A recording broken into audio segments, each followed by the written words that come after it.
You'll have an experience, some of the strategies that I think you're going to love. I want to first take a little time and cover a different subject. I really believe in life, you need two things to really succeed in life at the highest level. You need philosophy and strategy. Strategy is the tools of how to do things, how to make it happen. And I've spent 27 years of my life collecting those strategies, creating those strategies. But I also believe you need philosophy, because what philosophy helps you to do is give a meaning to things that allows you to be fulfilled. So you get it all. And again, philosophy doesn't sound very sexy or exciting, but it probably matters more than even the strategies, because I can't tell you how many people have the right strategies, they get the results and they're still unfulfilled. And that's not a place you want to be. Yep. So tonight, I thought I'd answer a question that I'm asked all the time, because in my life, it's kind of a funny thing. I have these silly infomercials, and when people see you on television, even though it's a dumb commercial, they get so excited. Oh my God, it's Tony Robbins. Oh my God, I watch your show every Sunday. It's a commercial. Have you noticed the guests don't change, right? They go, yeah, but I love it. Right? So people are kind of funny about that thing. And as a result of that, I get stopped everywhere I go, literally on earth. I'm in the middle of Africa on a safari and people recognize me. I'm in the middle of China where I don't even do any advertising, people recognize me. So, and then people come up and tell me the most amazing stories about how they changed their life. It's one of the greatest gifts of my life. Or they ask me a question. People say things like, how do I get rich and happy instantly? Here's the truth. Here's the secret to wealth and happiness is to be a team player. What does that mean? Well, let's take an example. We know that to be fully alive, we all have needs. It doesn't matter what culture you're from, what your background is, and you learned last night there are 6 human needs. Let's see if you remember what they are. Number 1 need is the need for what? Say it out loud. What is it? Certainty, thank you. Number 2 is the need for? Uncertainty. And the third is the need for? Significance, to feel important, special, needed. And number 4 is the need to feel love, connection and or growth. Yeah. Now those first 4 needs, remember, everybody finds a way to meet them. Even if they have to abuse other people, even if they have to lie to themselves, those fundamental needs are the needs of your personality. There's no one in this room who won't find a way to meet them. And if you're not meeting them, you'll scurry, you'll figure a way. The final needs, though, are the ones where all the fulfillment shows up. They're the needs of the spirit. Not religion, but the needs of your spirit. And they are number 5, for your spirit to be alive, you have to feel like you are Giving growing. back. And number 6, you must feel like your spirit means something in the form of some form of contribution. Yeah. Now, for fulfillment, since everybody meets the first 4, fulfillment requires growth and contribution on an ongoing basis. That's what makes you feel alive. What will make you feel alive is not achievement. That's temporary. What makes you feel alive is progress. I don't give a damn what you're doing. If you like, even if you're not there yet, if you feel like significant progress is happening towards whatever you want, you feel alive. Whether it's your relationships making progress, your kids are making progress, your body, your spirit, your soul, your business, whatever it is. Now, here's the problem. Why are most people unhappy? By the way, how many would agree that the majority of people in the world are more unhappy than happy? Clearly. How many would agree with that? Say, ah. Yeah, all right. And I think you'd probably agree most people aren't wealthy. Why? The answer is because most people's focus is on themselves. And the problem with having your focus on yourself, and we have to have part of our focus on ourselves, that's part of how you take care of yourself. But when it's your primary focus in life, you get very little energy, very little power bestowed upon you. Now, I've been interviewed so many times, they come to me and they do their homework about my background. They go, where the hell did you come from? Because no one in my family is like me. There's no reference for it. It's not like I had a bunch of role models. I'm a kid from Azusa. You know, I'm from a place nobody knows, nobody gives a damn. I have none of this background. How have I been given these gifts? I can say, well, I worked really hard, that's true. But I really believe that the essence behind it is power moves to those who truly are committed to serving. Power moves to those who are truly willing to serve. In other words, motive does matter. Yeah. That's the only explanation I can give you. That when I focused only on myself, and I've done that plenty of times, when I focused on myself, you know, you get a certain amount of insight or strength or energy or endurance, you know, but if I was just coming here for myself, there's no way I'd put out the energy I put in this room. But there's an energy that comes in me, just like it comes in you when you're trying to serve more than yourself. Now, some people, it happens when they become a parent. Now there's a different level of power that comes to you because now you're here, if you really take your job as a parent serious, life is about more than you. For some people, it's about their community. For some people, it's about their country. For some people, it's about humanity. Whatever the level of game is you're up for, whatever part of the world you call your team, the larger and the more you care for that team, the more power you have. It's like when people talk about consciousness, you know, there's a lot of spiritual talk that I can't stand because it's just people talking. They don't live it. It should make them sound like they feel good or spiritual. But the real test of consciousness, in my opinion, is really simple. Consciousness could be measured as to who do you care about. If you care only about yourself, well, then it's not hard to figure out you're pretty unconscious.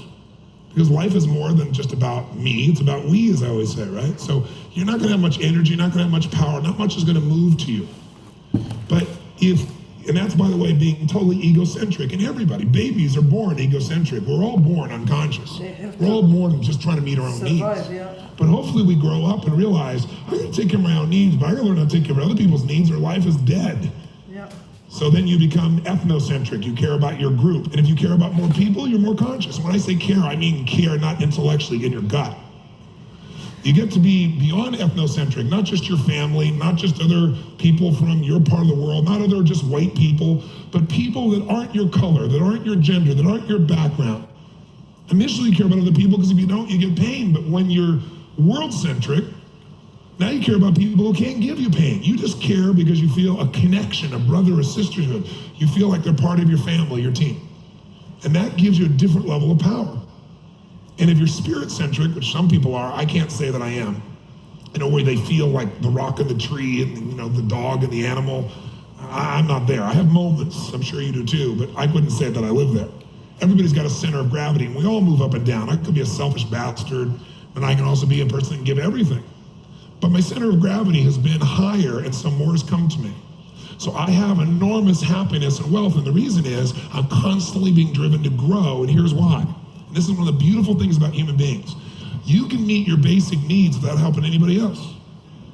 Well, whatever you think you value most, let's say you value most this idea of significance, for example. Thank you. Well, for some people, significance is you take time and visit with me. For some people, significance is they have a certain amount of money. Right? It's different for everybody. But for most people, it doesn't take that much to get kind of basically, you know, where you're comfortable. And when you're comfortable, you have no need to grow. I should say no need, you have no desire to grow. Because to grow would require you taking a chance, getting out of your certainty, where you could potentially fail and feel like you're unworthy. And then you're not worth anything, you can't be loved. It's facing your deepest fear. So most people live in that place where they're not really happy, but they're not unhappy enough to do anything about it. It's kind of that dead zone, where it's like, yeah, life's okay. You know, I'd rather see them either be in massive pain or massive pleasure, because that in-between zone kills your spirit. So why do I say the secret to wealth and happiness is be a team player? The answer's simple. Here's what's beautiful about human beings. Human beings will do more for others they care about than they'll ever do for themselves. That's one of the things that's just special about a human being. How many of you have kids? I'm going to show you the Fantastic. idea. Question. No bullshit. It isn't true for every parent. But how many of you really know in your heart of hearts, and you've demonstrated it, not to prove it to anybody, just who you are, that you'll do more for your kids than you even do for yourself? How many found this to be true in your life as a parent? Say I. Maybe later. Well, it's true for your kids because they are your team. They are your family. You value them. And in order to be a good parent, guess what? To constantly be able to meet their needs, which is always changing, you have to grow. And in order to have something to give. If you don't, you're not a good parent if you're not growing. And you're contributing. So you feel alive when you're associated to that. Now, some parents aren't. They're busy working. Basically, the TV is the coach and the manager and the babysitter. Or maybe it's the internet today. And, you know, there's not much relationship, so of course they don't feel fulfilled. But people, when they give to someone they love, to give, they got to grow and they got to give. They got to contribute. That's right. So that's why I'm now, some people's idea that, as I said, is a larger scale, and the more people you care about, the more energy, strength, power, insight comes to you, the more alive you are. Because if you're constantly growing and constantly contributing, the only way you do that is if there's a team of people you care so much about that you can't get comfortable, because it's not about meeting your needs, it's about meeting theirs. Find a team of people that you love and care for so much that you can never settle for less than you can be. Find a team of people you care so much for that in order to help meet their needs, which is your focus, you have to grow. And in that growing, there's more of you to give, and so you're vibrant and alive. You're fulfilled at the highest spiritual level you can be. That's what makes somebody's life magnificent instead of okay. That's the difference. Now, when I say this to some people, they look at me and go, yeah, okay, well, I got a family and stuff, but I don't know, what could I do? I'm just one person. It's not like I can change the world. That belief system destroys your emotion. It destroys your sense of life. It's like I tell people, let the record book show you won, or let it show you lost. But don't let it show you didn't swing the bat, that you didn't get up. I mean, how would you explain to your kids when they say, Mom, Dad, where were you in the early 2000s? Weren't you there? Well, I was busy working to pay for your ass. That ain't gonna give you any solace as a human being. You gotta be able to open it and you gotta be able to go for it. You gotta be able to feel it. Then other people tell me, well, I'm not on a team. Everybody in this room's on a team. One of them's called your family. You may not like that team, but you're on it. Another team you're on is your community. Maybe the people that you work with. Your work might be a community.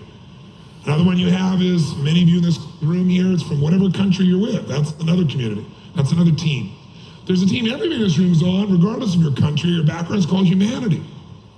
And when you connect, not just intellectually, but emotionally, where everybody's part of your team, it changes your entire sense of fulfillment.